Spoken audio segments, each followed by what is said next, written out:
in order to really understand what your purpose is, you need to be able to try a bunch of different things. You need to fail a few times. You need to do things that you like, things you don't. And then you start to realize what that actually means.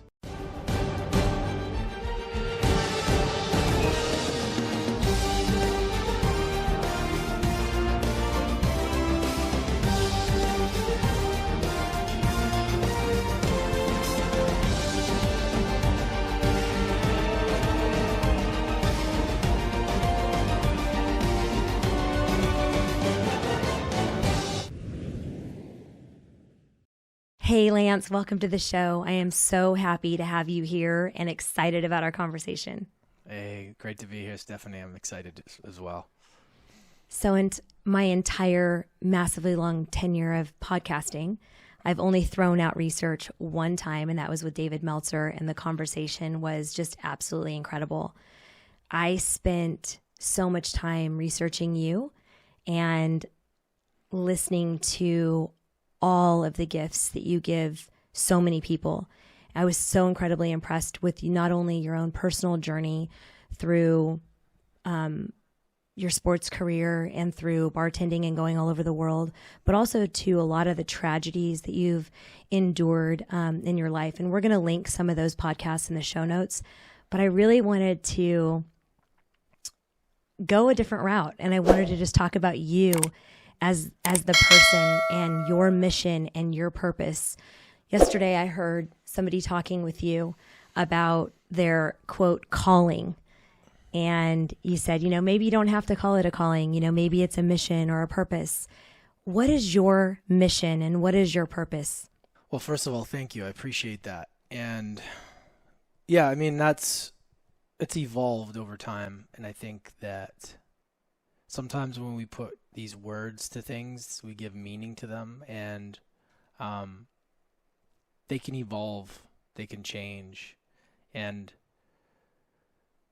what that means to someone else is different than what it means to me. But for me, if I got to think about what my purpose is, it's finding more of the things that are in alignment with what lights me on fire, what gets me to my best place, my highest energy. And, like I said in that episode, I talk about, in order to really understand what your purpose is, you need to be able to try a bunch of different things. You need to fail a few times. You need to do things that you like, things you don't. And then you start to realize what that actually means. Because I believe that a lot of people base their own purpose or their own goals or their own mission or whatever else it is on a lot of other people's expectations and a lot of other people's stories.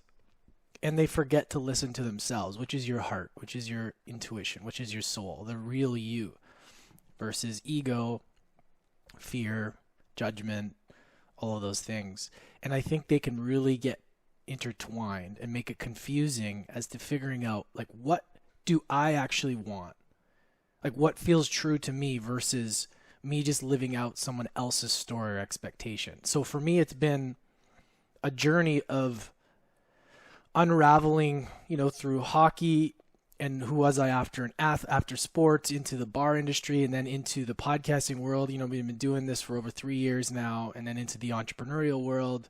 And I, just finished writing my book. So there's been a lot of weaving as to figuring that out.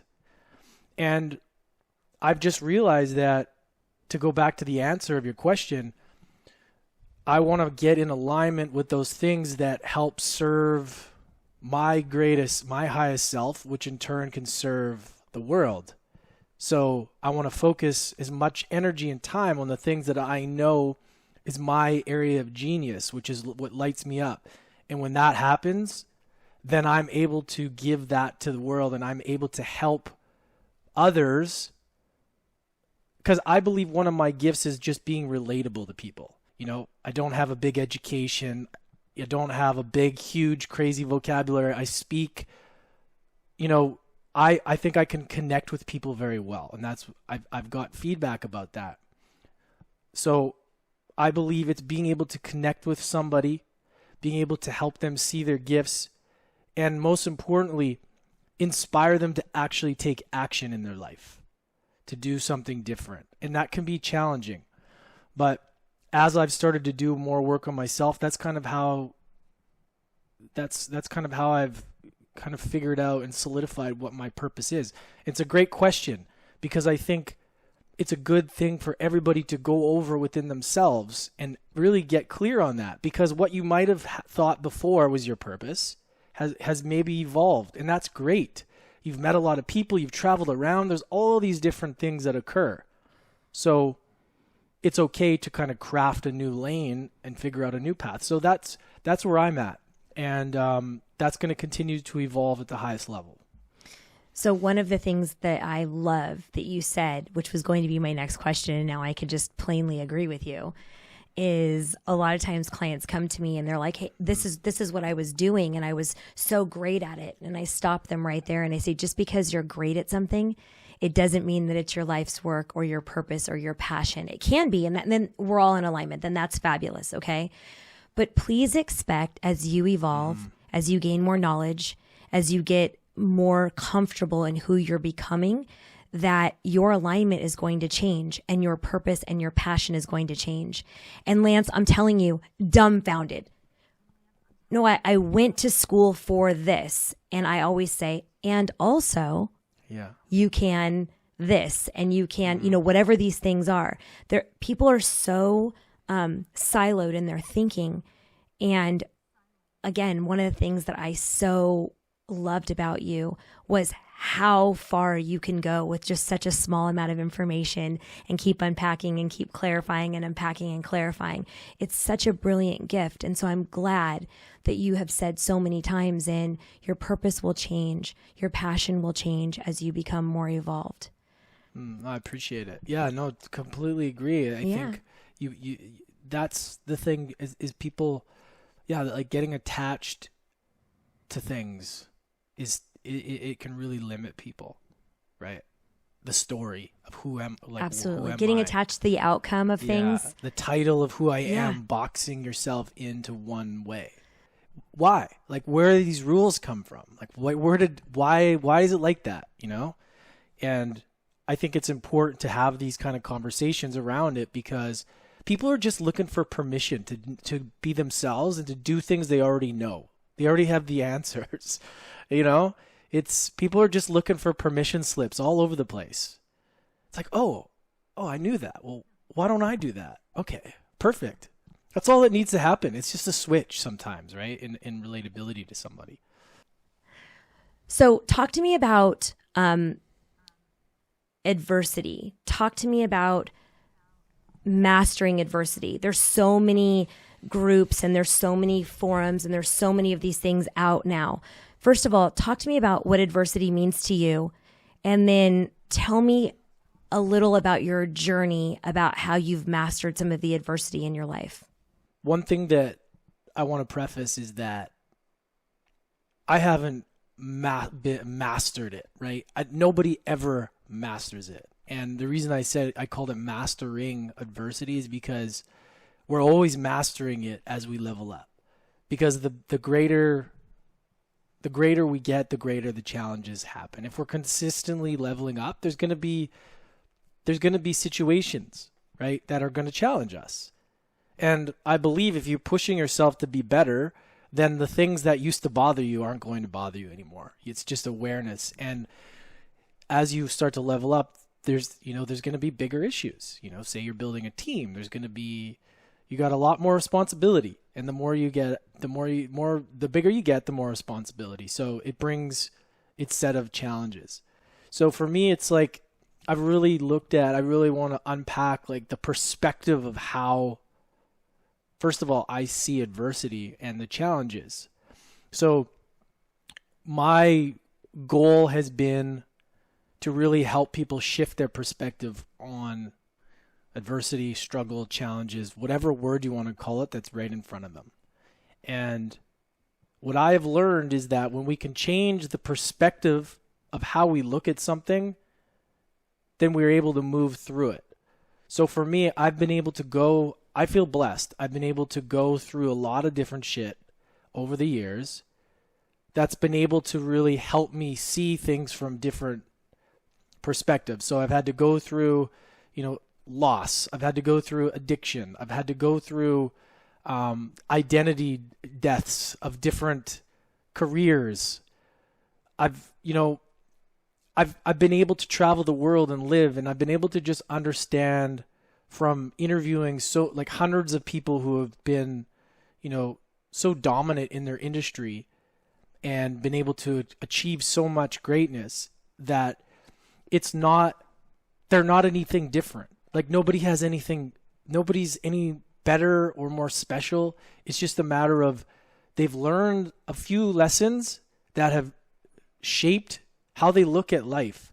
And now they realize, and this is what I've come to realize too. When I'm faced with something that maybe brings up fear or makes me feel overwhelmed, it's probably because it's almost like a message to me that I need to face this thing, because I know on the other side of it, what's from the past, from what I've experienced and what I've learned from others, that usually 99% of the time on the other side of that, there's some sort of gift. There's some sort of feeling or leveling up or something achieved. Because when we face a fear or overcome adversity, it's rare that we're ever like, damn, I wish I didn't overcome that. Like you're always really, whatever that brings. Right? And I've learned this lesson a few times. Even, I've played around in the plant medicine space. And, I've been forced to really go deep into my psyche and to face these things. So, I've just realized for me that my perspective on how I see things is everything. And what I've noticed is the people that have achieved the most success have really looked at things like it's a dance. Adversity is like a dance. You're just moving around. It becomes a game, right? It becomes like, okay, here's an opportunity to get better or grow. And that is not an easy thing to realize. Like it's hard, especially in programming, deep programming of scarcity, and there's so many people stuck in victim mentality and, distracting themselves or from facing things or numbing themselves out or getting addicted to self-help all the time. Like there's so many things that people can get lost in without actually figuring that in with ourselves. And I've just realized that when I personally can overcome myself every single day by doing different things, then the challenge in front of me just becomes a little bit easier. I see things a little bit differently. I'm like, okay, here's an opportunity versus like, oh, I'm screwed, And the more you start to speak to people that kind of understand that, maybe they don't even articulate that that's what they're doing, you see like, I get why you're successful. I understand. And then you see somebody that speaks like victim, the world owes them something. I suck at life. I'm blah, blah, blah, blah, blah. And you're like, man, no wonder. And you want to say something, but sometimes what you can do is just operate at the highest level that you can so that maybe they get inspired. So that's a long answer to your question, but it's been something that I've really wanted to unpack and help people realize that you got it in you. You have everything in you. You just have to realize that these people that may have it all figured out have just learned a few more lessons, and they've just understood that what's in front of them isn't the be all end all. It's just another opportunity. So yeah, I mean, this is something that I think really separates a lot of people is how they look at the problem or the situation that they're challenged with, right? So what do you think? Let's turn it around on you. Let's spin it on you. So I agree with you completely. And I think, so you said, first of all, amazing answer. Okay. But there's 3 or 4 things that you said that I think are really, really important for the listeners. First of all, I didn't start out like this. I start out with having the same nonsensical arguments or the same distraction or the same disassociation or helping everybody else so I didn't have to focus on myself. I didn't really ever play the victim role, only because I didn't have the opportunity. You know, I was out on my own at 15, and I didn't really have an opportunity to kind of to do that. So I wasn't ever a victim. I was always in control of me, but maybe what I wasn't is in the best mental health perspective, as far as wanting to learn and being constantly curious and being open to other people's perspectives. And as I've grown, and just like you said, as I've unpacked and as I've evolved, I'm almost like the first one to the table that raises my hand and says, oh gosh, you know what? I got that wrong. You know, can you guys walk me through that one more time? I really want to learn. And I think it took a really long time, Lance, for people to actually take me seriously, because they were like, Stephynie is running the meeting and we're in front of 3,000 people, and she just raised her hand and said she was wrong. Like, I said, what's going on? But it was so genuine from my heart. I really, really wanted to learn. So I wanted to take a step back, and I wanted to really understand what they were saying. And not so much that it didn't or would change my perspective, but sometimes truly it has changed my perspective. Okay. But really that I just wanted to hear where they were coming from. I wanted to hear maybe what they weren't saying. I wanted to hear if I could just offer an encouraging word or some sort of kindness or normalcy into the situation that they were going through. And what I learned, my friend, that puts some people significantly off if they're not really comfortable with who they are and where they are. No bueno. So true. That's such a good point. It's such a good point, because the people that get triggered by things is this something they see in themselves. Think about it, you know, like they see something that somebody is doing that maybe they don't have the courage to, or that it's some sort of unhealed wound that triggers them. It's really interesting, because why would anybody get upset about things like that? You know, it seems so silly, but there's obviously something that they see or feel, right? Yeah. Right. And so then to close out this point, to close this out, and then what's my responsibility? So then here's what I do. Just like you just said, you start off the conversation, it's super negative. There's nothing I can really offer there. And because our energy is so precious and it's the most expensive thing that we have, I might just like give them like a warm hug, or I might just say, you know, hey, it sounds like you're going through something, you know, keep your chin up, and maybe, you know, like one thing, like, you know, take some deep breaths in and take a look at where we are. So many people aren't necessarily that blessed, or just kind of one little sentence. And then I move about my day, because I don't want to deplete my energy with not being able to help somebody else that's ready, willing, able, and can go right now to pull somebody up someplace that they're really comfortable in being. Yeah, it's this brings up a good point, that I'm actually in this men's group right now, and it's a WhatsApp chat, and there's this one dude that just keeps talking about all of his why things aren't going right. Everybody that has money is bad, and it's like, wow, like I don't even, because it's you got to tread lightly with offering advice to people, because maybe they don't want it, but it's like you see it and you're like, okay, how do we even? And I feel like all we can do is just be ourselves and operate at that high level, that eventually their story that they're attached to, they just say they get tired of it. And they go, okay, I need to be whatever these people are doing, or this person, I just need to put that aside. Because this guy is literally choosing this narrative over and over again. Someone says something, and then all of a sudden he counters it with like 3 negative things. And it's like, it's hard to express, because it's like making me so angry. But I'm like, whoa, okay. This is just so interesting, because it's really something that we deal with. Yet someone like yourself in that meeting, that person doesn't deserve to rob you of your light, right? Your gift, and the rest of people, because that's even in sports and teams. You know, you're only as good as your worst player, because that player can really bring down your whole team and how they perform. It's attitude is so important. Attitude is everything. I don't care if somebody sucks at something.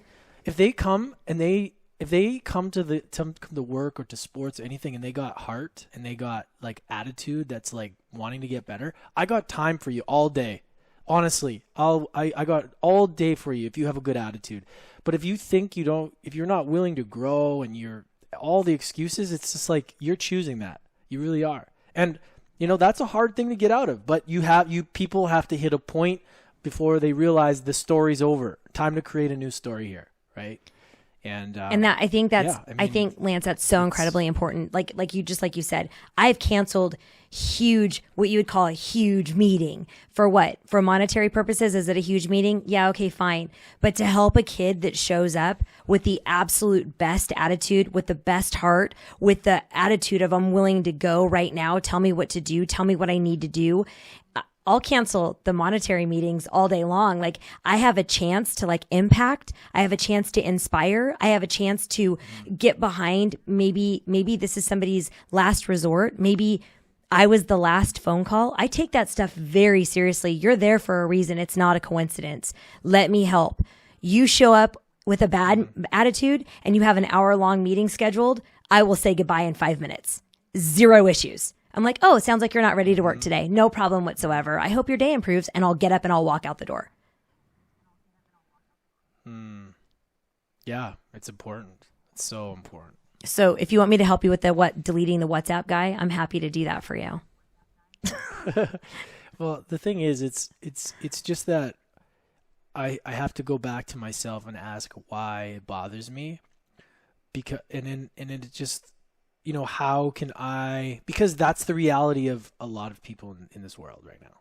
That's like everybody that has money is the problem, and money energy isn't real, and it's just about it's I don't know. I could go on all day about this. It's just a matter of, I don't believe the change in the world is going to come outside of ourselves. It's always going to come with ourselves. It's going to come with the complete ownership, complete responsibility for ourselves. What can I do right now, this second, versus because we have this energy and we're giving it away to others. I'm thinking about what they're doing in their life and why this and why that, versus what can I do right now? Am I doing my best?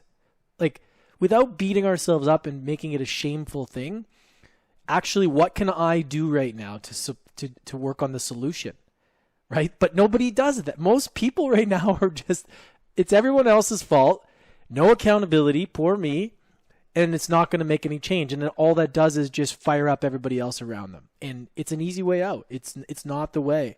And it triggers me because maybe I see myself in that, because that's the way I was raised. I was raised in a very like scarce kind of like, and it's deep programming, scarcity mindset. I'm still working through it. I still have fear around, oh, what if I lose it all? Or like there's always this like default, but you have to choose which program you want to run, right? So yeah, I mean, I could go on all day about that. No, I mean, and Lance, that's so important. So again, I'm several years older than you are, but we still cut coupons when like we get a pizza. We had the scarcity mindset as well. My mom was a single mom and she worked 2 jobs, and no matter what level of success, it doesn't matter. I told you about, companies going public and everything else. No matter what, I still have that fear. It's something I work through every single day that I'm very open about. But to your point, the thing that drives me absolutely crazy, and I can't wait to hear what you have to say about this. What's new now? Nothing's new from what our parents told you. They said, Lance, don't point, because when you point at someone, there's 3 fingers pointing back at you. You knew that when you were a little guy, okay? I was driving my son to school the other day. He's 12, and he has got this craziness right now for old music. And so he's listening to YouTube, and he's listening to Man in the Mirror by Michael Jackson, okay? All these lessons are there. Amazing. All of those things are from when we were younger. Why are we still having to repeat the same lessons over and over again? Start with you. Start with yourself. if you change one thing, the world will begin to change. Why are we constantly having to redo these lessons? Well, personally, I think it's by design. I think media, I think a lot of it's based around fear. Scare people, make them feel that they need things more than they do. I mean, I don't know. It's a complicated question because I mean, here's the thing. I think it's kind of like back in the day around cigarette smoke. Let's just use cigarette smoking for example. So there was not a lot of information about how dangerous cigarettes were, right? Right. There was, people were smoking, it was kind of cool to do. It was like, okay, cool. If I was in the 50s, I would be smoking darts like crazy. I would. I mean, that's just the kind of person. But then there becomes more information. I'm like, give me the Mickey in my pocket, like greaser style. I'd be, yeah. But then there comes a point where we started to get educated on things, right? And then there started to become information that this stuff doesn't serve us. It doesn't, right? It kills you, it hurts you, all the things. And look, if you want to smoke your lungs out. You're an adult. The information's there, I haven't lived a perfect life. I've drank myself silly lots of times. That's a choice. And for me to keep doing that after what I know, whether it's about cigarettes, whether it's about alcohol, whether it's about anything, the more I know, if I keep doing that, then that becomes that foolish on my part, right? It really does, because now there's education around it. Now there's information, and I'm choosing that, even though I know. And now we come to the point of mindset, and my parents, my grandparents, and all of our parents didn't have the resources, most likely, to learn that there was a different way to think because of like the wars. People are, my family came from Europe and left during crazy times in the 20s, and then there was wars, like there was crazy times, and that's all they knew, programmed deep in their psyche, generationally, and we inherited that, right? So then, come into like the 80s and 90s, and, my parents just did their best with what they knew from that generation. There was a couple self-help books here and there, but that stuff was considered kind of goofy, right? Now, here we are, what year is it? 2022 now? I'm like, what year is it? Everything's just gone so fast. There's so many resources. You need to stop smoking those cigarettes. Right? There's so many resources now.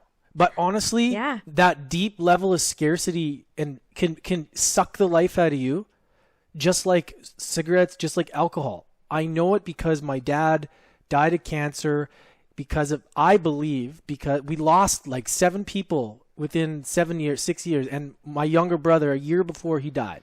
So there was a certain amount of stress that he took into his body, which manifested into cancer. I fully believe that that's what happened, because there's a certain amount of mindset and thinking around stress. How do I process stress? I have a choice. Do I want to just let it run wild? There is science that shows how much stress can inhibit our immune system. So now we're going back to the point of, why do people still think like that? They're choosing to not to look into this information. It's just like around the pandemic, whatever you believe in, at this point, there's enough information. You can do your research, you can learn. That's up to you. But there's a point where you're like, I am choosing to ignore this because I am so attached to this story that this story is me, and I become this thing. And nobody's going to get in the way of that. And that's deep rooted. And that comes with the psychological aspect of scarcity mindset, and that I have to revisit every day because I wasn't brought up in that environment. But now I have chosen and spent tens of thousands of dollars on my development and spending hours and hours and hours, thousands of hours talking to people like yourself and unpacking what it is that they have around how the hell did you achieve this success? Like when you had so much trouble in your life. And then there's these lessons, and it's how you think.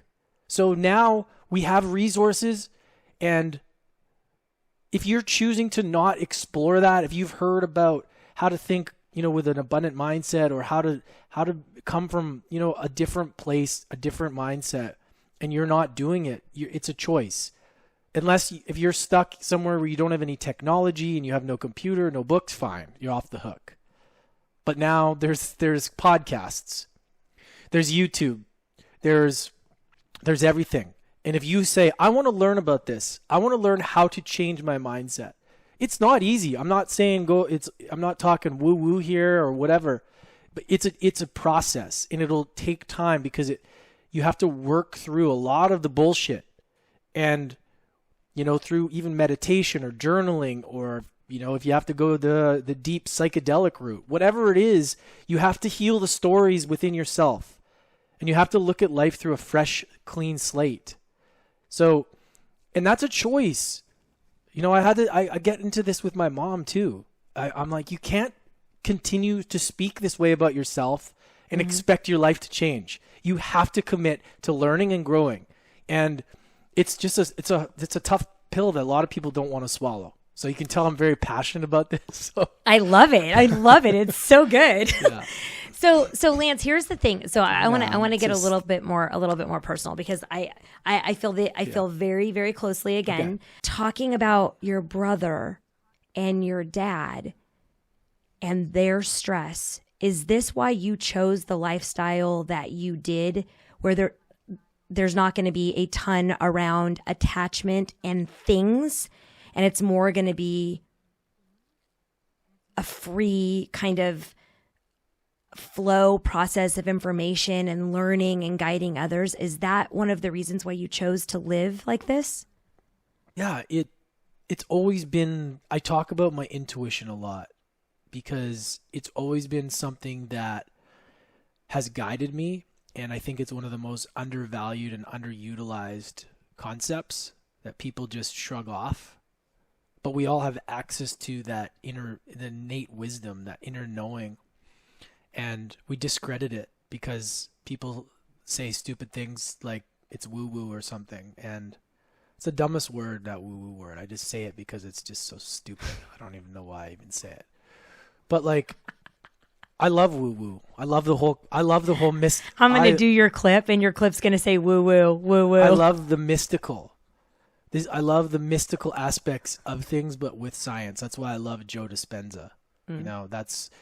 So I feel like a lot of that got lost in our world. So I back to what I was saying is like my intuition has guided me, and I've always listened to things that have helped me navigate through the challenges, because I know that on the other side of this, there's going to be opportunities or whatever. So losing my brother and dad just sort of made me realize that there's something deeper here. Serving people in the bar and restaurant just isn't just not cutting it for me. Like it's just not. I'm not living at my full potential, and I know that my potential is to do something to serve. And I tried to become a firefighter, a cop, because I thought that was what I wanted. But that was just as like I wanted to be a fireman because I like ego reasons, not because I wanted to be. I just wanted to, it's just, I realized that. I was like, this is not what I want to do. So it's just helped me realize that I have a greater purpose on this planet. And as I've wrote my book, and as I've done the podcast, and as I do more work on myself, I'm realizing that more and more, right? That I want to be that voice for the 18-year-old so he doesn't kill himself. I want to be that voice that somebody can hear for the first time, or maybe they've heard 10 different people, but my voice, the way I speak lands with them so that they actually want to make a change in their life. And as I get better and honing my craft, then I'll be able to impact more people. So, and it's an evolving process, That's kind of where we're at now, and it's been such a healing journey. And like, I'm a big believer, the more that we heal ourselves, the more that we can heal other people and help them see, their potential. And isn't that really the whole point? Like helping, like how great is it if everybody sees their potential and goes after it, whether they're scared or not, And most people will just live this life of the hamster wheel and never take a chance, never take a risk because, it might not work out. But then you got to live in this like feeling of, what if I did take a chance? What if I did on myself? I have one life, one life, So yeah, I mean, it was all inspired by that. And what if they just got to a point where they could just have the conversation? Exactly. Like, what if they could just open up? What if they could just say, hey, Lance, do you have a minute? And say, hey, this is what I was thinking. Yeah. And you gave them that inspiration to be able to go out and get off the hamster wheel. Just that one conversation. Right. Yeah, exactly. One step. You don't have to go and do anything crazy. Just take one step of your inspired thought or action. And I talk about this also, is like, we get these inspirational, these impulses that pop up and then that are so strong, but we ignore them and we talk ourselves out of them. It's like whatever you need to do, you just need to make that thing real, whether it's tell somebody or write it down or just do a little thing every day to make that thing a little bit bigger, a little bit stronger. You don't need to go and quit your job or it's like just start to honor yourself. Do the little things every day and figure out what honoring yourself means and then just work towards that, right? It's just little bits at a time. That's what it is. People want this big miraculous answer, and it's like, no, it's the little things. Tell me about the purpose of the podcast. Yeah. I just knew I needed to do it. This was one of those things I talk about. My inspiration meter was at 10, and I was like, I need to do it and figure it out no matter what.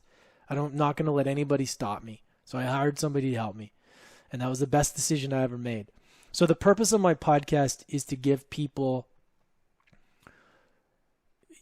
exactly what I said, give people an opportunity to listen to real, raw, vulnerable truths about real life and have relatable conversations that people can connect with. And maybe there's one person there that says it differently, or maybe the way the question was asked or something that gives that person the opportunity for that light to go off, because then they're inspired. That little bit of inspiration can help them make a new decision and encourage them to do something different. Whatever that is, there's so many different healing tools. There's so many different things you can do, morning routine, whatever. But that first, I can do this. I relate to this person. I resonate with this person. He's just like me, or she's just like me. I'm like them. I don't have it as bad as them, but they're doing it. Oh, I get it. Now it's time for me to take action, because I can't have these excuses, right? Like, what excuse do I have when somebody else has been through worse, right? So that's the point, is just keep doing that and keep the dialogue open and keep having conversations with people. That's all. Like, I just love it, and I'm going to do it forever. Whatever it turns into, great. I'm going to just keep having conversations. I love it. So, yeah. I mean, what about you? I want to spin this. Well, thank you. And Lance, you're so good at it. I've never really been like, oh, I'm important and I have a lot to say and people should listen to me. And I am not. I'm a lot of things. There's a lot of things that I am. Okay. A hypocrite is not one of them. So when somebody was telling me to do a podcast, I was laughing and I was like, oh, you're so funny. And it was somebody that is a very senior person in podcasting. And they were like, no, I'm not kidding. And I was like, God, do I tell him right now that I've never even listened to a podcast? Like, what do I do? And he was like, Steph, I'm serious. You need to get super awesome guests and just have real conversations. And I was like, yeah, thank you so much. No shot in hell. Thank you. And all of a sudden, my oldest daughter heard them say it. And she's like, I've been saying it for 5 years. my business partner had been saying it for 5 years. And I was like, you guys, I don't know the first thing about starting a podcast. Like, I have no idea. Who cares? Like, there's so many other people that are bigger and better that have so many more difficult stories than I've had. And so they said, just do a pilot. And I was like, what's a pilot? I thought that flew an airplane. And they're like, just do a podcast. It'll be fun. And I did. And I guess it got a very, very good, a good kind of measurement. And then when Jordan Harbinger is your second guest and he says, don't you ever put the microphone away, you're going to be killer at this, you kind of have to listen. It's Jordan. That's what they tell me. That's why I did it. Ultimately, yeah, he's done well. Yeah, yeah. And I mean, honestly, Lance, now that I got a lot more comfortable, I'll tell you, I can get people information faster. I can inspire more people with one message. Somebody, like you said, can relate to that one guest that wants to go deep and have a truthful, honest conversation. I've had celebrities that were slotted on the show, and I've said, I don't really have anything to say. I don't want a publicist sitting there telling me what I can and can't talk about. I don't care about the name of the show. I truly care about what you're willing to share to inspire the audience and your lessons and what you've done wrong and what you've done right.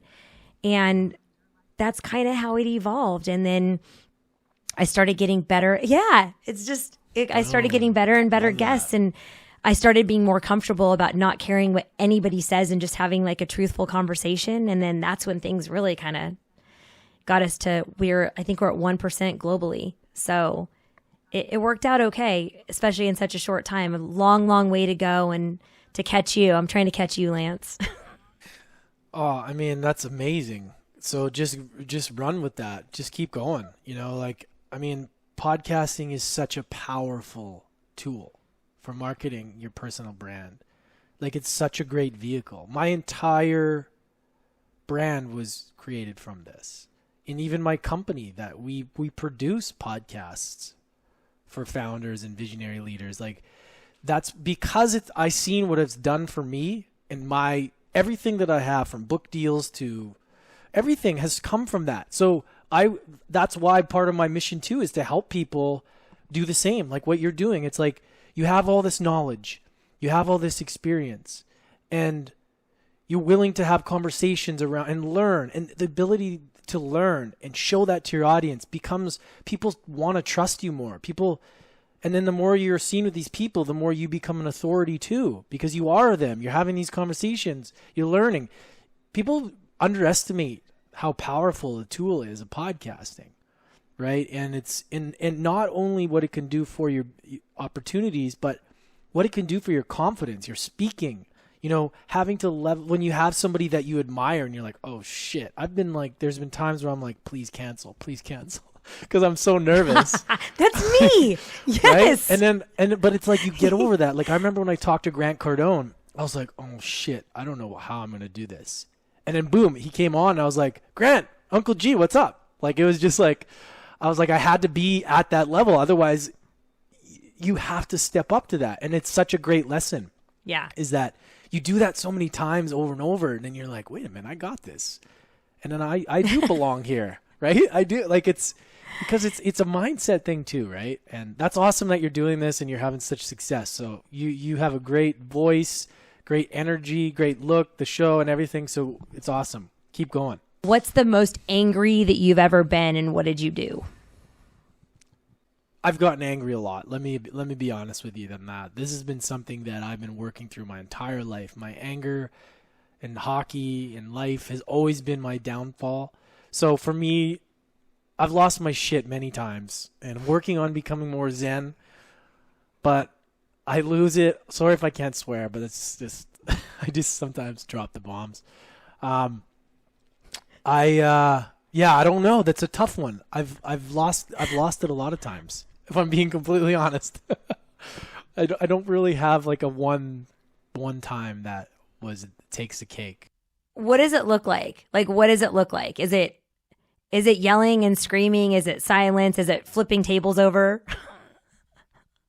In my hangover days, things like that. You know what gets me is actually, it's a great question, because get very triggered with family. Like it's weird. The people closest to you sometimes bring out the most. Like it's like I turn into this like angry little boy. I'm like, wait a minute. But you know what it does is it shines a light on how much, even though I've done the work, how much I still have to do on myself. And it's good because when you lose it, it's like, okay, I still got work. That's fine. But my mom, when she says something, sorry, Mom, if she ever hears this, she won't. But I just want to. She can call me. I'll have her on the show next. Maybe she will. But like probably her perspective on what's going on in the world the last 2 years, and there's always been this thing where she's just doesn't listen, and anything that I say, because I'm her son, she doesn't listen. Like it doesn't. I think that's pretty standard, and I just lose it. I just turn into like I don't know, and then I always have to step back and go, all right, where did you lose? Where did you fall from grace? What triggered you? Like why did you lose your shit? And my mom has been one of my biggest teachers, believe it or not, and I think it's probably with her. If I'm being honest. That's Never awesome. been asked that in my life. Just like unpacked. I just had therapy session there. Just wait. We're not even halfway done with you, my friend. Wait till the call after. Okay, your happiest time. Like really like joyfully happy, not like a mindset, not like a Zen thing, Lance. Like laughing to where the next day you're like, oh my God, my face really hurts from just how much joy I shared. There's different levels of that too, because achieving like a win or scoring a goal in hockey was probably up there with the best feelings.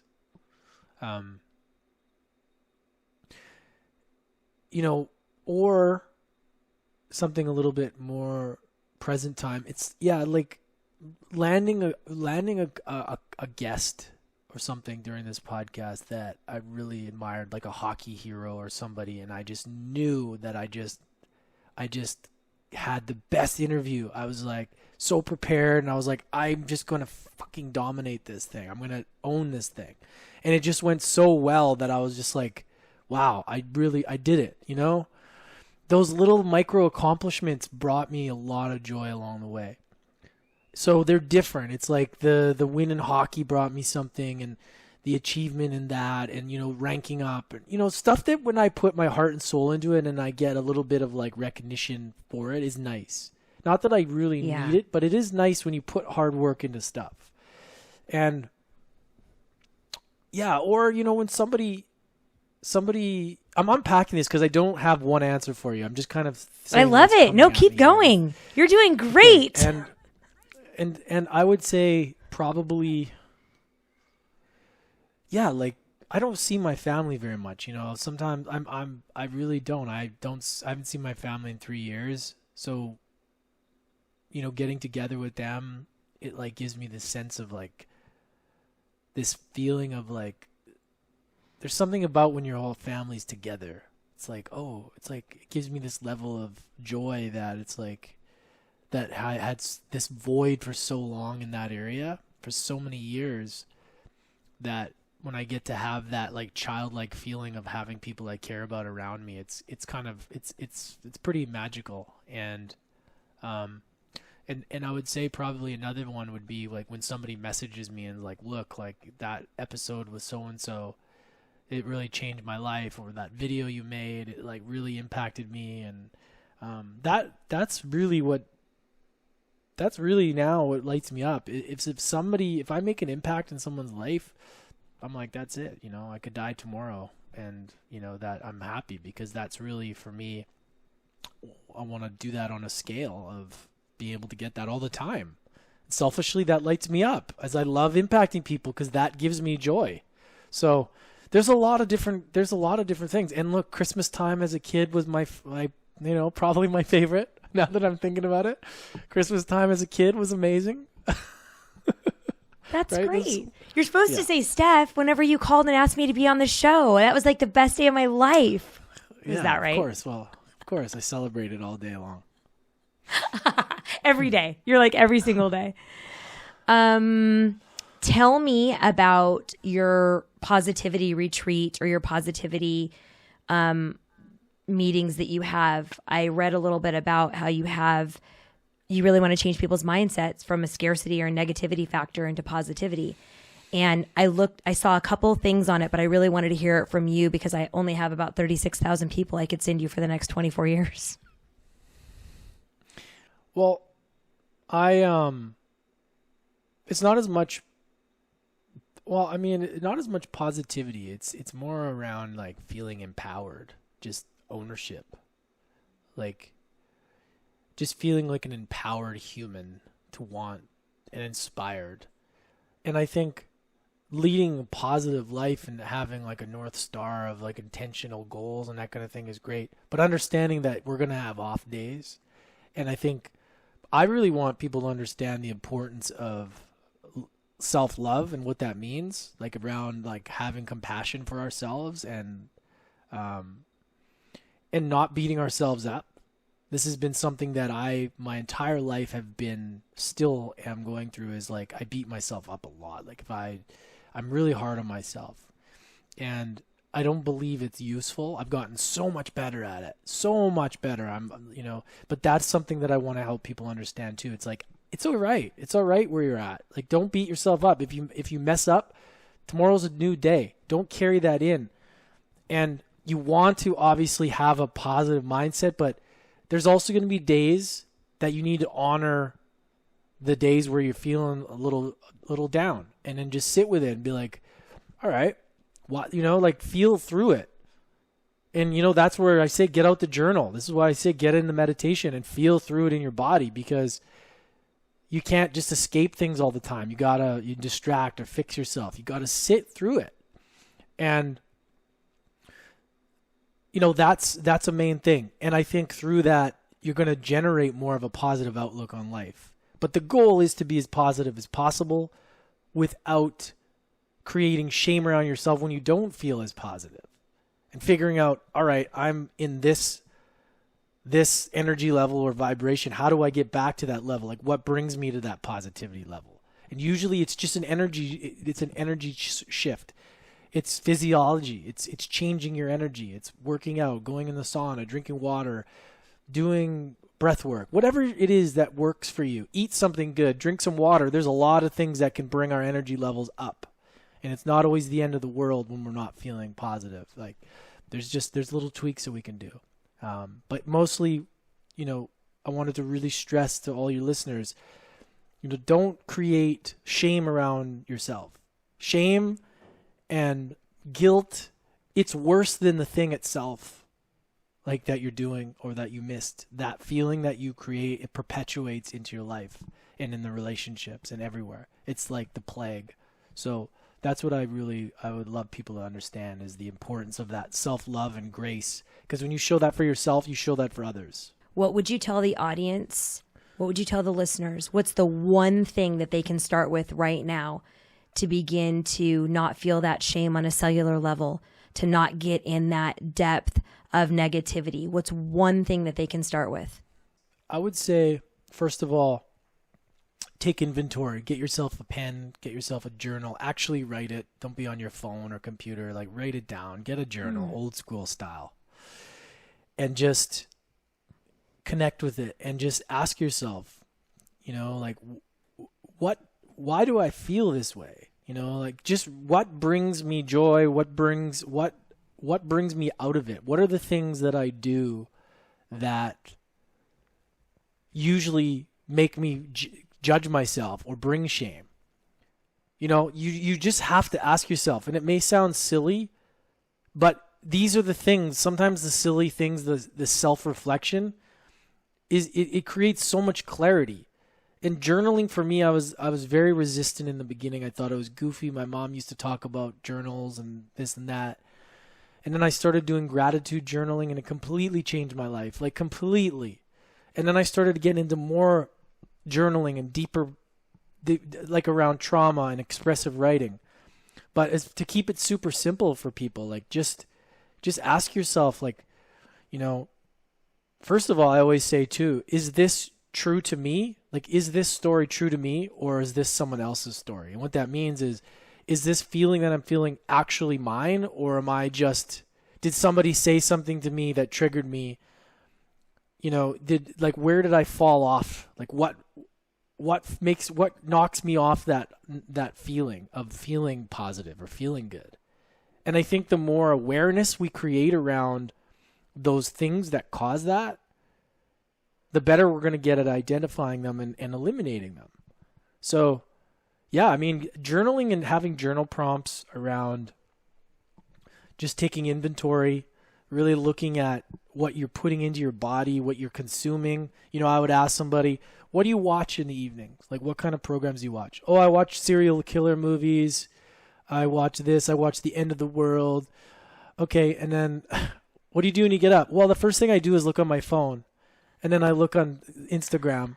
And then right after that, I go eat a huge breakfast that makes me feel like shit. Oh, okay. And then I don't work out, and I just slam coffees all day until 5, and then I just slam wine. But I feel really down. Well, like, right? Like, this is the kind of stuff. Like, we gotta take inventory of our habits. Don't judge me. Well, it's really, you know, somebody asked me the same kind of thing, like self-care habits. And I was like, look, you got to take inventory of your life. It's a long answer to your question, but you have to look at your behaviors, your actions. Like, what are you doing? What are you eating? What are you consuming? Who are you hanging around with? How much time do you go outside? Do you drink water? Do you read books that inspire you, or do you read, you know, biographies about people doing heroin and drug overdoses? That's what I used to do. I used to read these like rock star books because I was like, oh, cool, rock star lifestyle, you know. And I was like, wait a minute, this book makes me feel really bad about myself. And then I was like, what if and then I was called to the power of now. I was like, I had like a pull to this book. And then I started to be like, wow, this is really cool to read something positive, like something that is different. And then I started to feel better. And then I started to realize, oh, okay, I get it. And this is just a lesson for everyone, is to just take an inventory of your habits, you know. And a lot of times, I know we want the big answer, but it's the simple things. It's more about eliminating things than adding more crap to our lives.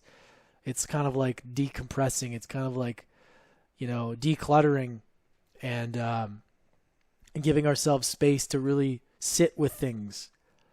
Sit with a meditation, whatever that means to you. Sit with a journal and just allow yourself to process things.